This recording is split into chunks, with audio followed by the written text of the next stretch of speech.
Entonces tenemos este hombre Nicodemo, él es parte del Sanedrín, que era el grupo político religioso que gobernaba en Israel, ¿no? Y que le rendía cuentas al Imperio Romano. Entonces, él es parte de estos. Entonces, él es fariseo. ¿Qué era un fariseo? Alguien que estaba muy preparado, ¿ok? O sea, que eran de profesión, digamos que eran abogados, ¿ok? Eran de la libre de derecho, ¿sí? Eran los más preparados del país, eran el ejemplo del país. O sea, si tú veías a un fariseo, decías, qué tipazo. O sea, eran el ejemplo a seguir. ¿Ok? O sea, eran las personas más preparadas en cuanto a la Biblia, en cuanto al conocimiento del Antiguo Testamento, porque pues todavía no hay Nuevo Testamento en este momento, y eran el ejemplo y se la pasaban enseñando a la gente, diciéndole lo que tenían que hacer. Pero Jesús les dice, hagan todo lo que ellos les dicen, pero no hagan como ellos hacen. Dicen, porque ni con un dedo hacen lo que dicen. O sea, se la pasaban cargando a las personas, diciéndoles lo que tenían que hacer, y ellos vivían como se les daba la gana. ¿No les suena familiar? Así somos las personas. Nos la pasamos criticando a todo el mundo y diciéndole lo que tiene que hacer todo el mundo, y nosotros no hacemos nada de eso. Y ellos sabían lo que estaban diciendo porque conocían la palabra de Dios. ¿Ok? Entonces, este era uno de los meros de estos, y se llamaba Nicodemo. ¿Ok? Versículo 2, Meli. Este vino a Jesús de noche y le dijo, Rabí, sabemos que has venido de Dios como maestro, porque nadie puede hacer estas señales que tú haces si no está Dios con él. Ok. Entonces, él viene y busca a Jesús. ¿Sí? Y dice, oye, estás haciendo demasiadas señales.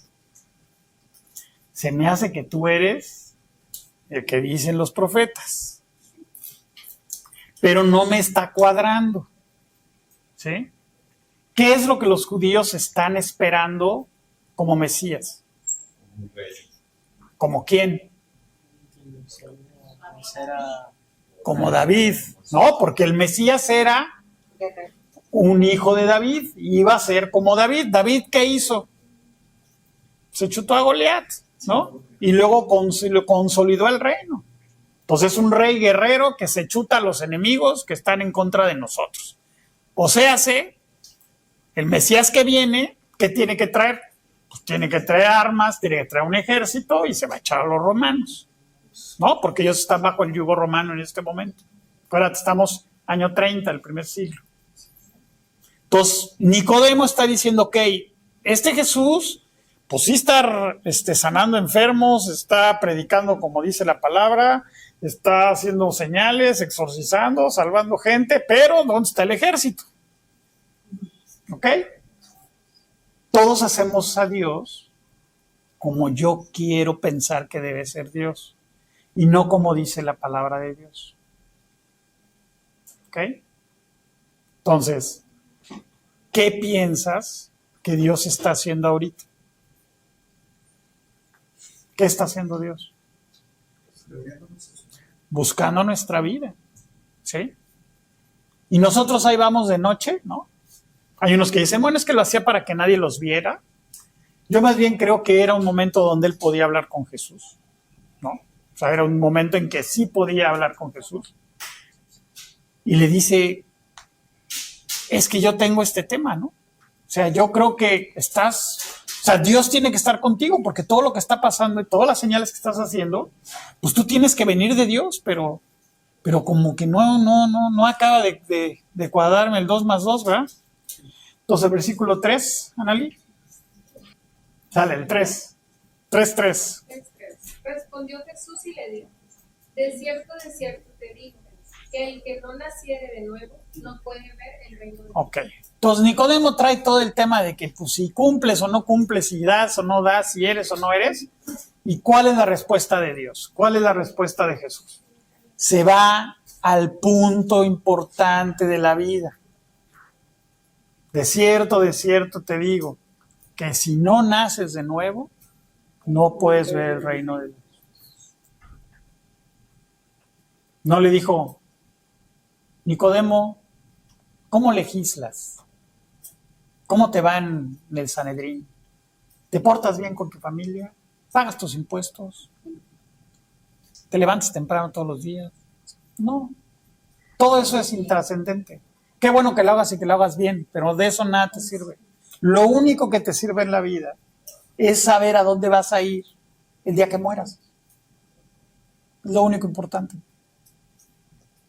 Y Nicodemo no había nacido de nuevo, porque Jesús le dijo, de cierto te digo. Y cuando Jesús te repite, de cierto te digo, es así como, fíjate que te fijes, pero fíjate bien, porque esto es lo más importante. Si no naces de nuevo, no puedes ver el reino de Dios. Ahora vamos a ver la respuesta de Nicodemo a la afirmación de Jesús en el 4. Nicodemo le dijo, ¿cómo puede un hombre nacer siendo viejo? ¿Puede acaso entrar por segunda vez en el vientre de su madre y nacer? O sea, esta es la visión de las personas que no son espirituales. Y él es uno de los que guía al pueblo de Israel espiritualmente. ¿Estás de acuerdo? Cuadrantura asunto con ese maestro. Entonces le dice, pero ¿cómo le voy a hacer para entrar por segunda vez adentro de mi mamá y volver a nacer? Por lo menos tenía más de 30 años, porque es igual, para que el Sanedrín pudieran entrar tenía 30 años y de 30 a 50, o a veces hasta 60. O sea, jovencito ya no está. Pero su razonamiento no le da.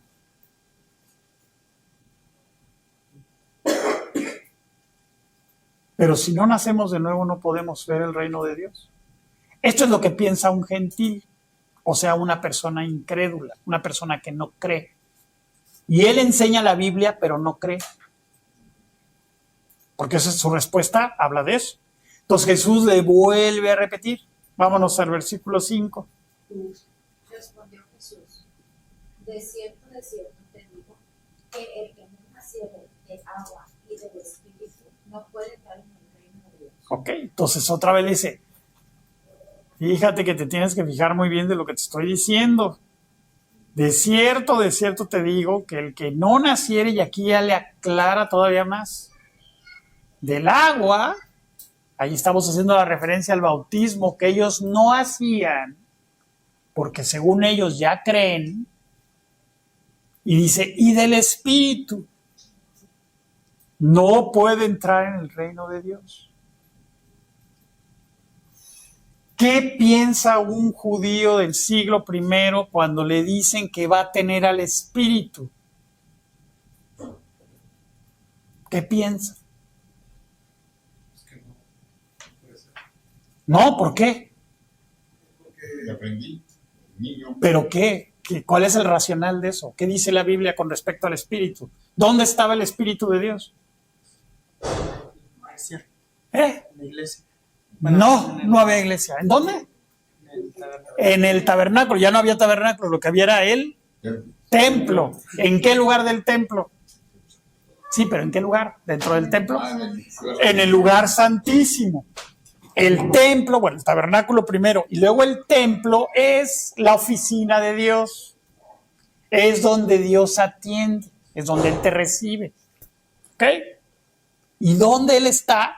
En el lugar santísimo. O sea, está el atrio, que es la parte de afuera del templo, luego está el lugar santo, que es donde ministraban todos los sacerdotes, y luego el lugar santísimo, que nada más entraba una vez al año el sumo sacerdote. Y ahí era la oficina de Dios. ¿Quién estaba ahí? El arca, ¿se acuerdan lo del arca? Estaba el arca, que representaba y estaba el Espíritu de Dios, el Espíritu Santo. Entonces yo soy un judío fariseo del año 30 y me está diciendo este cuate que me tengo que bautizar, lo cual nunca hago, y que ahora tengo que tener al Espíritu, lo cual está en el templo. ¿Está loco? Y así pensamos cuando nos hablan de la palabra de Dios. ¿No es cierto? A mí me han enseñado otra cosa. El Espíritu está en el templo. Y sí estaba en el templo. Pero tú necesitas nacer del Espíritu, porque ahorita Jesús se lo aclara. ¿Ok? Vámonos al siguiente versículo, Mari Carmen. El 6. El 6 y el 7. 6 y 7. Lo que es nacido de la carne es carne, y lo que es nacido de la espíritu es. No te maravilles. El 7. Sí, es que van juntas la idea. No te maravilles de que el Hijo posee Necesario. nacer de nuevo. Entonces Jesús le aclara, no estoy hablando de tu cuerpo, lo que es nacido de la carne es carne. O sea, tú fuiste un bebé y todos nacimos de nuestra mamá y todos somos carne. No te estoy hablando de nacer otra vez de la carne. Ojalá, ¿verdad? ¿Quién tuviera otra vez? ¿Cuántos años tienes? 18, 17, ¿no? Los que ya andamos sexteando y septeando, ¿no? ¿Quién volviera a tener 17 años, verdad? Pero no está hablando de eso. Dice, no estamos hablando de la carne, Nicodemo, estamos hablando del espíritu. Y luego en el siguiente versículo le dice que no te maravilles de que te dije, os es necesario nacer. O sea, no es algo nuevo, es lo que venimos predicando desde Génesis. Desde que pecó Adán, es necesario nacer de nuevo. No es algo nuevo, pero es necesario nacer de nuevo para poder recibir los beneficios de la salvación. No estamos hablando de la carne, estamos hablando del espíritu. Y aquí en algunas notas de sus Biblias dice viento. La palabra viento y espíritu son sinónimas, ¿ok? En el hebreo, bueno, en este caso en el griego. Entonces, implica, porque en el siguiente versículo le va a hablar del viento para que entendamos lo que es el espíritu. ¿Quieres leer el versículo 8? El viento sopla de donde quiere y oye su sonido, mas no sabe de dónde viene ni a dónde va. Así es todo aquel que Es nacido del espíritu. nacido del Espíritu. ¿Ok? Entonces Jesús le dice, es como el viento. ¿Alguien de ustedes ha visto el viento alguna vez? Así es el espíritu. ¿Pero lo sientes? Sí. Pero no sabes de dónde viene ni a dónde va. ¿Tú sabes por qué se hace el viento? No. Dios lo manda. No, sí, que las corrientes y todo los rollo que te... Sí, pero si tú vas, por ejemplo, los pilotos de avión, hay carreteras en el aire. O sea, los vientos corren en ciertas direcciones y el avión no se puede ir por donde tú quieras. Se tiene que ir por ciertas zonas porque por ahí es la corriente del aire y así se maneja. Hay carreteras. ¿Se ven? No, pero ahí están. Entonces Jesús le está diciendo, tienes que nacer como si fuera del viento. No vas a saber de dónde viene ni dónde va, pero sí lo entiendes y sabes por dónde te lleva. Así es todo aquel que es nacido del Espíritu. O sea, ya sabe por dónde va, ya sabe por dónde ir y sabe que lo está guiando este viento o este espíritu, el Espíritu de Dios. ¿Sí? O sea, está hablando de una relación íntima con Dios. Una relación muy cercana. No algo que es así ajeno o algo que no conozco. Al contrario, es algo que sé que ahí está y que me va guiando y que me va llevando. Entonces, en el versículo 9, vamos al 9. El 9. El 9. Respondió Nicodemo y le dijo, ¿cómo puede hacerse esto? Ajá. ¿Cómo puede hacerse esto? Él conocía toda la escritura. Se la sabía de memoria. Estaba preparado. Y no sabe. ¿Cómo le hago esto? Ahora sí que ¿qué nos deja a nosotros, verdad? Si nosotros somos profundos ignorantes de la Biblia, ¿cómo vamos a entender esto? Bueno, este pasaje te lo explica de una manera muy simple. Si quieres leer el 10. Respondió Jesús y le dijo, eres tú maestro de Israel y no sabes. Sí, Jesús le dice, "Y así son los orientes, se la canta derecho. Tú que enseñas y todo, eres acá el MVP de... Y no sabes. Pero sí, importante. El doctor. ¿No? Y Nicodemo cuando llega le dice rabí, ¿no? Rabí quiere decir maestro. O sea, lo está reconociendo como alguien titulado. ¿De dónde era Jesús? ¿Jesús era titulado? ¿De dónde era? De Nazaret. ¿Y Nazaret qué significa? Un pueblo. ¿Pero cómo es que era un pueblo qué? Pueblo olvidado. Despreciado. Nazaret quiere decir despreciado, despreciable. Por eso cuando dicen que es Jesús de Nazaret, dicen... Hay uno que dice, ¿puede salir algo bueno de Nazaret? A ver, ¿quién salió de Nazaret en el Antiguo Testamento? El mayor ganador de almas de la historia. Jonás. Y fíjate la ignorancia, ¿eh? Dicen, los fariseos dicen, de Nazaret nunca salió nada bueno. Tenían al misionero más importante de la historia y que ganó más de, se calculan 2 millones de personas en 40 días. En 40 días, una nación completa se convirtió a la predicación de Jonás. Y él era de la zona de Nazaret. Pero estos que habían estudiado en el ITAM y que habían estudiado en el Ibero y en el TEC y entonces todos, no, de nada, de Guasave no puede salir nada bueno. ¿Cómo va a salir algo bueno de Guasave? ¿No? Oigo. Sí, eso fue después. Sí, primero no quería. Bueno, ese es otro tema, eso luego se lo explico.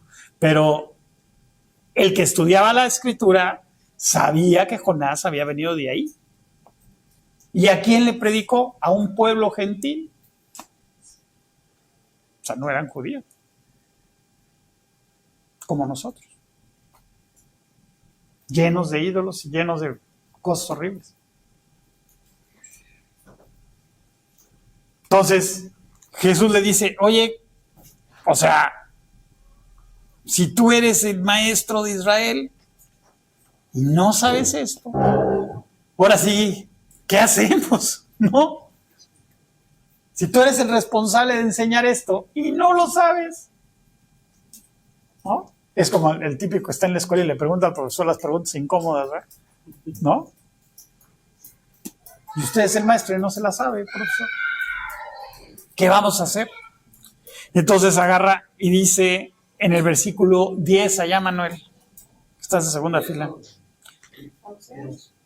Ah, perdón, el 11. De cierto te digo, que lo que sabemos hablamos y lo que hemos visto testificamos, y no recibís nuestro testimonio. Entonces ahí ya se la tira a la yugular, ¿verdad? Y dice, mira, todo lo que estamos hablando es lo que testificamos.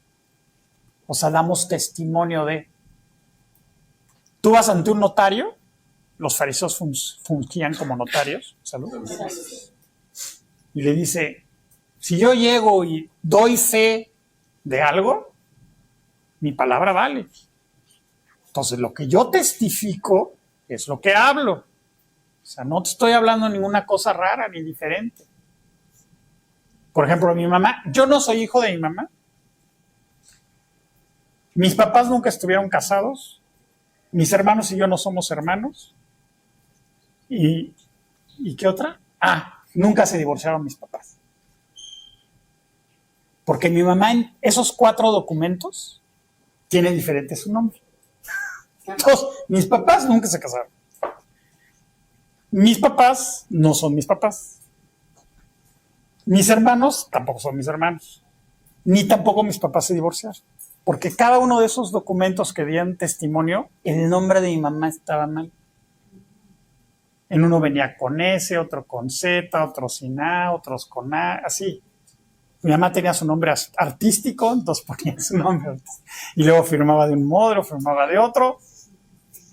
Entonces tuvimos que ir con un notario, llevar 2 testigos que la conocieran, o sea, 2 señoras de su vuelo, que en eso eran unas primas de ella, que la conocían de toda su vida para que Stella Ruiz Gutiérrez, Stella Ruiz de Guadalupe y Gutiérrez, Estela Guadalupe, María Guadalupe, Estela Gutiérrez, o sea, todos los nombres que tenía la señora son Estela Guadalupe Ruiz Gutiérrez.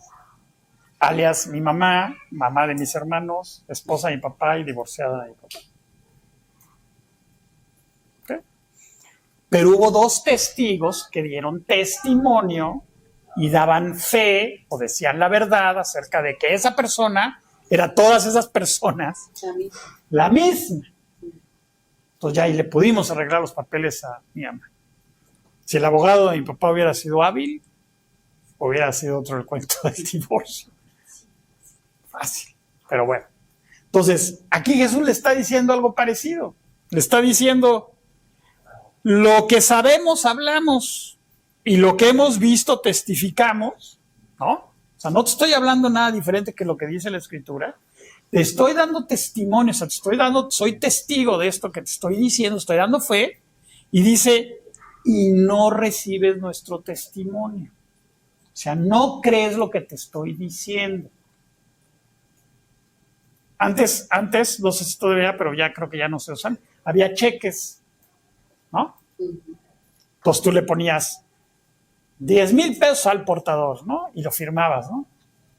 Entonces llegaba el cuate al banco y pues si era tu firma y era tu cuenta, pues te bajaba los 10,000 pesos, ¿no? O sea, esa palabra que tú estabas diciendo y tu firma, pues es lo que vale, ¿sí? Si había fondos, ¿verdad? Si no se mira, ¿quieres ver cómo desprecio? 10 millones de pesos, mira, acabo de romper 10 millones de pesos. No, o sea, estamos hablando de algo que es verdad y que tiene sustento, que es la palabra de Dios. Y entonces Jesús le está diciendo a Nicodemo, dice, y no estás recibiendo lo que estás oyendo, lo que estás, el testimonio que te estamos dando. ¿Ok? Entonces, aquí el tema es una decisión de cada quien. No necesito conocer toda la Escritura, porque ya vimos que pues este cuate conocía todo y de nada le sirvió. Lo que tiene que ver es el testimonio, o sea, lo que tú entiendes de lo que Dios te está hablando de su palabra. ¿Ok? Entonces ahora vámonos al 12. A ver, Ruma. Si os he dicho cosas terrenales y no creéis, ¿cómo creeréis si os dijera las celestiales? Ajá. Entonces le está diciendo, o sea, vamos a hablar primero lo importante que son las decisiones que tienes que tomar aquí para luego pasar a las cosas celestiales. Eso ya va a ser cuando estemos en el cielo. Ahorita estamos aquí. Y la única decisión que nos lleva al cielo es la de aceptar la salvación a través del pago de Cristo, de manera personal. O sea, ¿para qué quieres que te explique cómo es el cielo si ni siquiera estás entendiendo lo básico para que puedas ir al cielo? ¿No? O sea, primero cursa primero de primaria para pasar a segunda de primaria. ¿Sí? No vamos a avanzar si no entiendes esta parte que es básica. Y luego dice el versículo 13, Arturo. Nadie subió al cielo, sino el que descendió del cielo, el Hijo del Hombre, que está sentado, Que está en el cielo. está en el cielo. Entonces, ¿alguien ha subido al cielo? ¿No? ¿Alguien puede ir al cielo por sí mismo? No. O sea, ¿tú te puedes salvar? No. Sino, aquí dice Jesús, el que descendió del cielo. O sea, la salvación viene del cielo acá. Yo no puedo ir al cielo. Es imposible. Por mis pecados. Porque no obedezco. Y entonces Jesús le dice, el Hijo del Hombre que está en el cielo. Aquí Jesús se pone un título del libro de Daniel, el Hijo del Hombre. Entonces, cuando hablaba de que él era el Hijo del Hombre, estaba diciendo que él era Dios, que era el Mesías, ¿no? Entonces le está diciendo, a ver, Nicodemo, tú no puedes irte al cielo, tú no puedes alcanzar el cielo, pero yo vengo, yo soy el Hijo del Hombre que bajó del cielo y te traigo la salvación. A través de mí puedes alcanzar la salvación.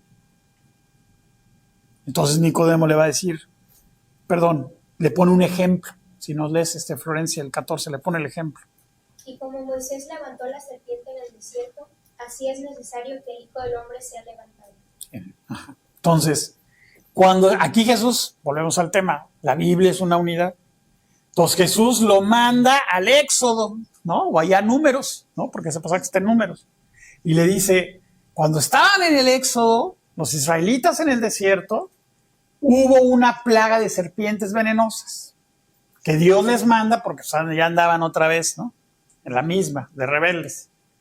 Y entonces le dice a Moisés, vas a hacer una serpiente de bronce y la vas a subir en un asta, y todo el que sea mordido por una serpiente y voltea a ver la serpiente, no va a morir.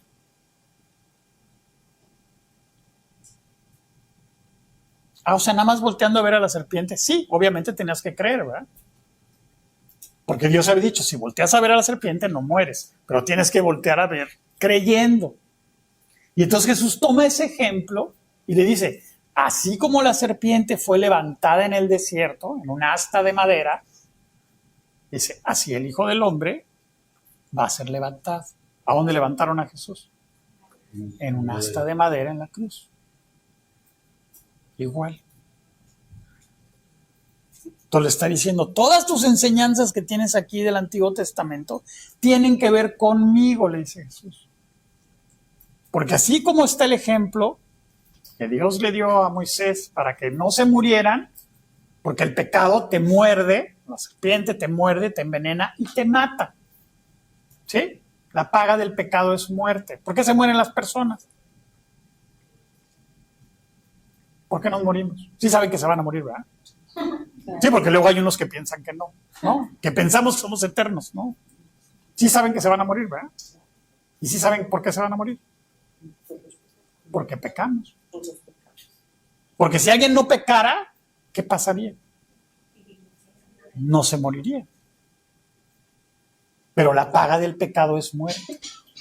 Muerte significa separación de la vida. Unos antes, otros después, unos jóvenes, otros grandes. El tiempo no lo sabemos, es diferente para cada quien. Pero todos hemos pecado, todos vamos a morir. ¿Por qué Jesús resucitó? Porque no había pecado. Exacto. La muerte no lo pudo retener. Entonces, si alguien no pecara, al tercer día, se resucitaría. Y hasta donde sé, nadie en la historia ha hecho eso, solo Jesús. Jesús resucitó a muchos muertos. Pero así, resucitar con un cuerpo nuevo, perfecto, solo Jesús. Esa es la garantía que Él te da de que Él es Dios y de que tú vas a resucitar. Si tú quieres. Entonces Jesús le está diciendo, así va a ser levantado el Hijo del Hombre que está en el cielo, ¿no? Y el 15, Doris. Para que todo aquel que en él cree no se pierda. Entonces, todo aquel que en Él cree, en el Hijo del Hombre, dice, no se pierda. Esto implica que estamos perdidos, mas tenga vida eterna. Este es un plus que Dios te da, es un regalo, ¿no? Entonces Jesús le dice, lo único que tienes que hacer es creer. Así como los que volteaban a ver la serpiente en el desierto y habían sido picados por la serpiente y no morían por la picadura de la serpiente, así todo aquel que voltea a la cruz y crea lo que el Hijo del Hombre hizo por él, no se pierde, mas tiene vida eterna. Luego te tocó leer el corazón del Evangelio, Juan 3:16. Porque de tal manera amó Dios al mundo que ha dado a su Hijo unigénito para que todo aquel que en él cree no se pierda, mas tenga vida eterna. ¿No? Muchos le llaman el corazón del Evangelio. Porque aquí está resumida toda la Biblia. Porque de tal manera te amó Dios, a ti de manera personal, individual, única, que dio a su único Hijo, ¿no? Todos somos criaturas de Dios. El único Hijo de Dios es Jesús. Dice, para que todo aquel que en él cree no se pierda, mas tenga. O sea, Jesús le repite el versículo anterior y se lo vuelve a repetir otra vez. Todo es una decisión.